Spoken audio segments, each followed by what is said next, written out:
They say the heaviest burden a woman can carry is a secret that involves her own worth. For 3 years, Isla had carried such a secret. To the outside world, and even to the husband she shared a bed with, she was nobody, an orphan with no history, no connections, and certainly no money. She had walked away from the golden cage of her father's empire, the Vance dynasty, because she wanted to know what it felt like to be loved for her soul, not her surname.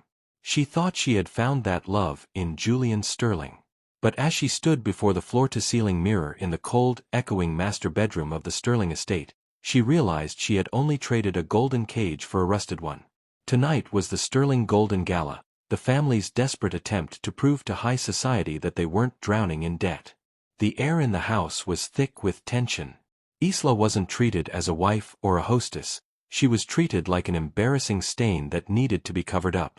Her mother-in-law, Beatrice Sterling, swept into the room like a cold front. She didn't knock. She never knocked. In her hands, she held the Sterling tears, a diamond necklace that was the last remaining asset of a crumbling legacy. Beatrice didn't hand it to Isla, she fastened it around her neck with a grip that felt more like a chokehold than a gesture of kindness. Beatrice's voice was low and venomous as she whispered into Isla's ear. She told her that everything she was wearing, the emerald silk gown, the diamond earrings, the necklace, was a loan. She reminded Isla that she was nothing more than a mannequin, a prop to make Julian look stable. "Don't get comfortable," Beatrice hissed. "If you embarrass us tonight, if you act like the pauper you are, I will strip these diamonds off you myself and throw you to the wolves." Isla stood frozen. Her heart hammered against her ribs, screaming for her to speak up, to tell this woman that she could buy the entire Sterling estate with the allowance she left behind 3 years ago. But she stayed silent. She stayed silent because she was waiting for Julian. She believed that when her husband walked in, he would see her distress. He would defend her. But when Julian entered the room, adjusting his tuxedo, he didn't look at Isla's tear-filled eyes. He looked straight at the diamonds. He sighed with relief, telling her to just smile and stay in the background so she wouldn't ruin the pitch to the investors. In that moment, the illusion of love cracked. Isla realized she wasn't a partner, she was a prop.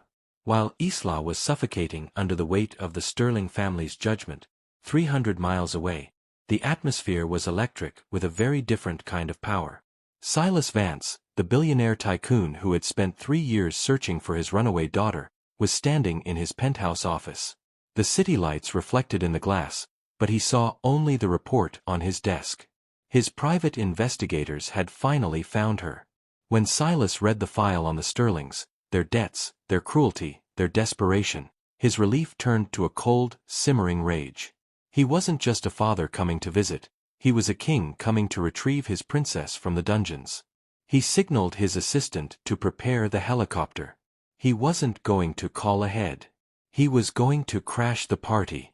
As the rotors of his helicopter began to spin, cutting through the night sky, Isla descended the grand staircase of the Sterling Manor. She held her head high, bracing herself for the night ahead, unaware that the floor was about to drop out from under her, and that her salvation was approaching at 200 miles per hour. The Sterling Golden Gala was a masterclass in deception. To the untrained eye, it was a night of elegance. Crystal chandeliers trembling under the bass of the orchestra, champagne flowing like water, and the city's elite trading secrets in dark corners. But Isla knew the truth. She could smell the desperation on her in-laws like cheap perfume. Every handshake was a plea for money, every smile was a calculated risk. Isla tried to make herself invisible. She stood near the periphery of the ballroom, clutching a glass of sparkling water, praying for the night to end. But fate, it seemed, had a cruel sense of humor. A key investor, a man named Mr. Henderson whom the Sterlings were desperate to impress, approached her.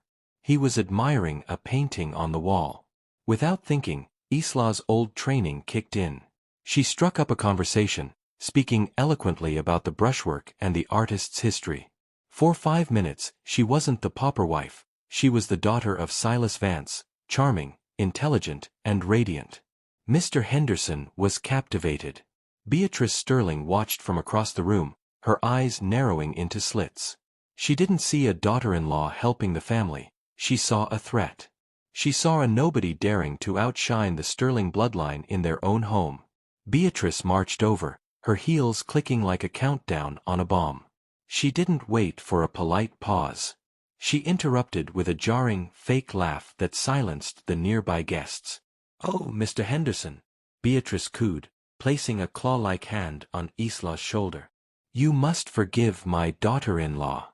She tries so hard to sound educated, but she really has no idea what she's talking about. She comes from, let's just say, a very humble background." The smile on Mr. Henderson's face faltered. Isla felt the blood drain from her cheeks. "Beatrice, I was just—" "Quiet," Beatrice hissed, her voice dropping to a whisper only Isla could hear. "You are embarrassing us. You are wearing $100,000 around your neck, and you're acting like you own the place. I won't have a gold digger tainting our image." Beatrice's voice began to rise, drawing the attention of the room. The music seemed to fade. The chatter stopped. Beatrice, sensing an audience, decided to turn her cruelty into a performance. "Actually," Beatrice announced, her voice ringing out clearly across the silent ballroom, "I think we've made a mistake. That necklace, the Sterling tears, it requires a certain pedigree to carry it off. It doesn't belong on a neck that has known poverty. It looks cheap on you." The insult hung in the air, heavy and suffocating. Isla looked around, her eyes finding Julian. Her husband was standing just a few feet away, holding a glass of scotch. This was the moment. This was the moment he could step in, take her hand, and lead her away. This was the moment he could be a man. But Julian looked at his mother, then at the investors, and finally at Isla. He looked at her with a mixture of pity and annoyance. And then, he turned his back. Isla's heart shattered. Beatrice smiled, victorious. "Give it to me. Now. Here." Isla whispered, her voice trembling. "In front of everyone?" "Yes. In front of everyone. So they know exactly where you stand in this family." Beatrice didn't wait for Isla to unclasp it. She reached out and yanked. The clasp snapped. The pearls and diamonds came free with a harsh, scratching sound against Isla's skin. A collective gasp rippled through the crowd. Beatrice held the necklace up like a trophy, leaving Isla standing there, red marks blooming on her neck, stripped of the jewels, but more importantly, stripped of her dignity. Isla stood alone in the center of the ballroom, her eyes burning with unshed tears. She felt naked, exposed, and utterly worthless. She was the punchline to their cruel joke. But as Beatrice turned to laugh with her friends, and Julian stared into his drink, a low, thrumming sound began to vibrate through the floorboards. It grew louder, shaking the crystal glasses on the tables. It was the sound of a heavy-duty helicopter descending directly onto the front lawn. The wind from the rotors whipped against the ballroom windows. The doors blew open with a violent crash. The music stopped completely. Silence fell over the room, but this time, it wasn't the silence of judgment. It was the silence of fear. A shadow appeared in the doorway, a man with broad shoulders and a presence that made the air feel thin. Silas Vance had arrived. And he wasn't smiling. The silence in the ballroom was absolute. It wasn't the polite silence of a library, it was the terrified silence of a jungle when a predator steps into the clearing. Silas Vance walked through the shattered double doors. He didn't rush. He moved with the heavy, inevitable momentum of a glacier. He was flanked by 4 security guards, but they weren't needed. The sheer force of his presence pushed people back. He wore a charcoal suit that cost more than the average guest earned in a decade, but it was the look in his eyes, cold, hard and furious, that made the breath catch in everyone's throat. Beatrice Sterling was the first to recover. Her arrogance was a shield she didn't know how to put down. She didn't recognize Silas immediately, she only saw an intruder ruining her moment of triumph. "Who do you think you are?" Beatrice shrieked, her voice cracking. "Security! Get this man out of my house. He's ruining the gala." 2 of the Sterling's hired rent-a-cops stepped forward, but Silas didn't even look at them. He simply raised one finger. His own security team intercepted the guards with efficient, brutal speed, silently pinning them against the wall. The message was clear: do not move. Silas kept walking. He walked straight past the trembling investors. He walked past Julian, who was staring at him with a look of dawning, horrific recognition. Julian knew that face. Every business student knew that face. It was the face of Vance Global. It was the face of the man who owned the bank that held the Sterling mortgage. But Silas wasn't looking at the bank account. He was looking at the woman standing alone in the center of the room, clutching her bare neck. Isla couldn't breathe. She hadn't seen her father in 3 years. She expected him to look disappointed. She expected him to say, "I told you so." She expected him to be the controlling tyrant she had run away from. But when Silas stopped in front of her, the rage in his face vanished, replaced by a devastating sorrow. He looked at the red welts on her neck where the necklace had been ripped away. He looked at her tear-stained cheeks. "Isla," he said, his voice a low rumble that vibrated in her chest. "Dad," she whispered, the word slipping out before she could stop it. A collective gasp went through the room. The glass in Beatrice's hand slipped and shattered on the floor. "Dad," Beatrice stammered, her face turning a sickly shade of gray. "But, she's a nobody. She's an orphan." Silas slowly turned to face Beatrice. The air in the room seemed to drop to freezing. He didn't shout. He didn't scream. He spoke with a quiet, lethal precision that was far more terrifying. "An orphan," Silas repeated. "You think because she is humble, she is worthless? You think because she does not wear her wealth like a costume, she has no value?" Silas took a step toward Beatrice. She stumbled back, hitting the buffet table. "You didn't just strip a necklace from a girl you dislike, Mrs. Sterling," Silas said. "You put your hands on the sole heiress of the Vance empire. You struck my daughter." The revelation hit the room like a physical blow. The investors began to back away from the Sterlings, sensing the radioactive fallout that was about to occur. Julian looked like he was going to vomit. He stepped forward, trying to salvage the wreckage. "Mr. Vance," Julian stammered, putting on his most charming smile, though it looked like a grimace. "Sir, please. It's a misunderstanding. We were just play-acting. A family joke. Isla knows we love her, don't you, darling?" He reached out to grab Isla's arm. "Don't," Silas barked. The single word cracked like a whip. Julian froze. Silas turned back to his daughter. He offered her his hand, not as a controller, but as a father asking for permission. "I told you I would let you find your own way, Isla. I respected your choice. But I also told you that if anyone ever made you bleed, I would burn their world to ash to keep you warm." Isla looked at her husband, the man who turned his back on her. Then she looked at her father, the man who crossed the country to stand in front of her. Isla took her father's hand. And in that moment, the resistance ended. The war began. Silas turned to his assistant, who was standing quietly with a tablet. "Execute it," Silas said. "Execute what?" Beatrice cried out, panic rising in her voice. "What are you doing?" Silas smiled, but it didn't reach his eyes. "The retribution, Mrs. Sterling. I'm not just taking my daughter. I'm taking everything else." The ballroom was in chaos, but for Isla, the world had narrowed down to the warmth of her father's hand.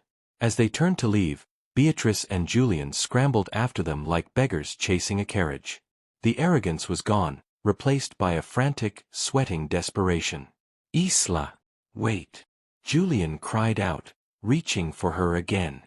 "You can't just leave. We're married. We can talk about this." Silas stopped. He didn't turn around. He simply spoke to the air, knowing Julian was listening. "You had a year to talk, Julian. You had 1,000 chances to be a husband. Tonight, you chose to be a spectator. So watch this." Silas nodded to his assistant, a sharp-looking woman named Elena. She stepped forward, tapping her tablet. Her voice was calm, amplified by the stunned silence of the room. "Mrs. Sterling," Elena announced, addressing the trembling matriarch. "As of 2 minutes ago, Vance Global has acquired the debt on the Sterling estate, the Sterling Foundation, and your personal assets. We have exercised the immediate recall clause due to gross mismanagement and reputational damage." Beatrice's knees gave out. She grabbed the edge of a table to stay upright. You can't do that." "It's done," Silas said, finally turning to look at them one last time. "This house is no longer yours. You have 1 hour to vacate the premises before my security team escorts you out. And do not take the Sterling Tears necklace. That is now collateral." The color drained from Beatrice's face. The very item she used to humiliate Isla was now the property of the man she had insulted. Silas wrapped his coat around Isla's shoulders, a heavy, cashmere shield against the cold world she was leaving behind. "Let's go home, Isla."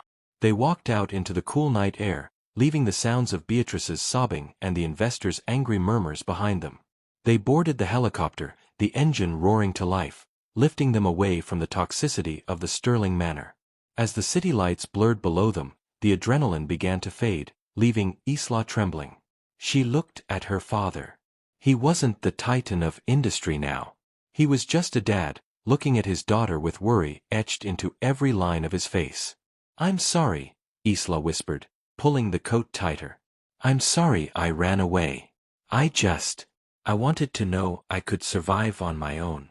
I wanted to find someone who loved me, not the money." Silas reached across the aisle and took her hand. His grip was gentle. "You don't have to apologize for wanting to be independent, Isla," Silas said softly. "I drove you away. I thought I could control your happiness the way I control a merger. I was wrong. But seeing you tonight, seeing you let them treat you like that.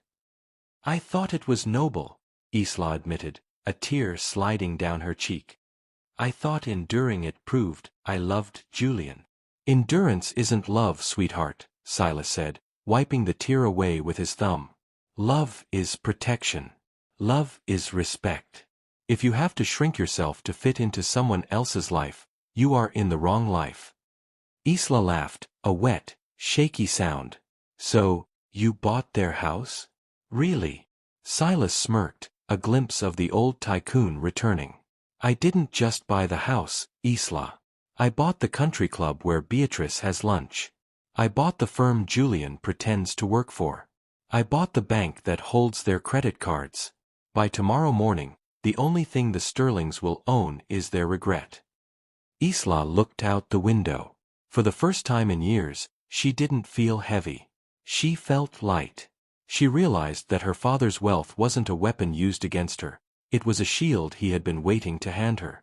As the helicopter banked toward the Vance estate, Isla rested her head against the window. The nightmare was over. But the finale, the true closure, was just beginning. The Sterlings were about to learn that while shame is painful, irrelevance is fatal. 3 months had passed since the night of the Golden Gala. In the world of high society, 3 months is a lifetime.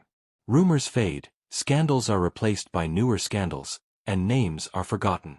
But the name, Sterling, hadn't just been forgotten, it had been erased.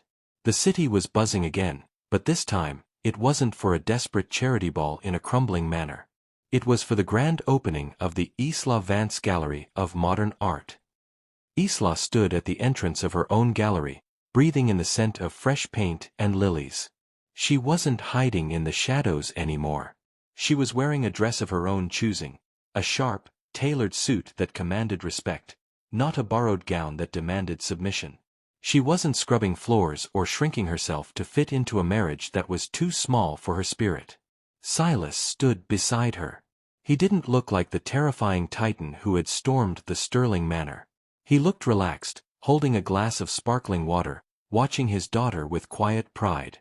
He hadn't just given her money, he had given her the resources to build the dream she had before she ran away.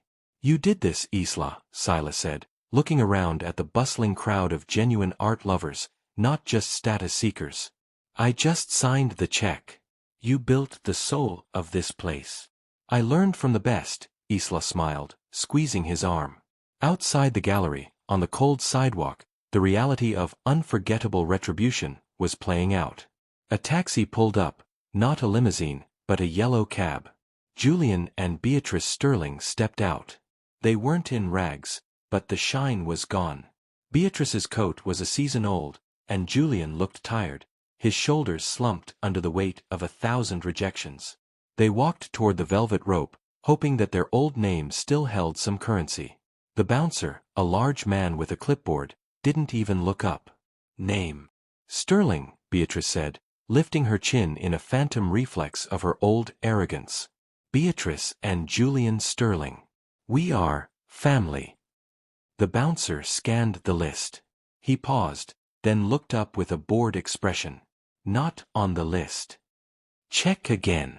Julian snapped, desperation leaking into his voice. Isla is my wife. Well, technically, the papers aren't final yet. I need to see her. Inside, Isla saw the commotion through the glass doors. She saw the husband who hadn't protected her and the mother-in-law who had stripped her. For a moment, she felt a ghost of the old fear. But then she looked at her father, and she looked at the life she had built. Silas noticed them too. He took a step forward, his protective instinct flaring, but Isla put a hand on his chest. No, Dad, she said softly. I've got this. Isla walked out the doors. The cold air hit her face, but she felt warm. She stopped at the top of the stairs, looking down at Julian and Beatrice. Isla. Julian's face lit up with a pathetic hope. Isla, please. Tell this gorilla to let us in. We just want to talk. We want to fix things. Beatrice nodded, forcing a painful smile. We were wrong, Isla. We see that now. Family forgives, doesn't it? Isla looked at them. She didn't feel anger. She didn't feel hate. She realized, with a sudden, beautiful clarity, that the opposite of love isn't hate, it's indifference. You're right, Beatrice, Isla said, her voice calm and steady. Family forgives. But you aren't my family. You made that very clear when you took that necklace off my neck. Isla, please, Julian begged, taking a step forward. I have nothing. No job, no prospects. Your father blacklisted me everywhere. Isla looked at him one last time. You have your mother, Julian. And you have your pride. I suggest you hold onto both. They're the only things you can't lose in a bankruptcy. She turned around and walked back inside, the heavy glass doors closing with a final thud. As she rejoined the party, Silas handed her a small envelope. What's this? Isla asked. The proceeds from the auction, Silas said. I sold the Sterling Tears necklace this morning. The money is going to a charity for women escaping abusive households. I thought it was fitting. Isla laughed, a real, free laugh that bubbled up from her soul. She looked around the room, filled with art, music, and people who respected her. She had found love at last. It wasn't the fairy tale romance she thought she wanted, it was the love of a father who returned, and the love she finally found for herself. Isla learned that true worth isn't worn around your neck, it's carried in your heart. Have you ever found love or connection where you least expected it, or had to cut ties to save yourself? Thank you for watching. Don't forget to like and subscribe for more stories of justice and redemption.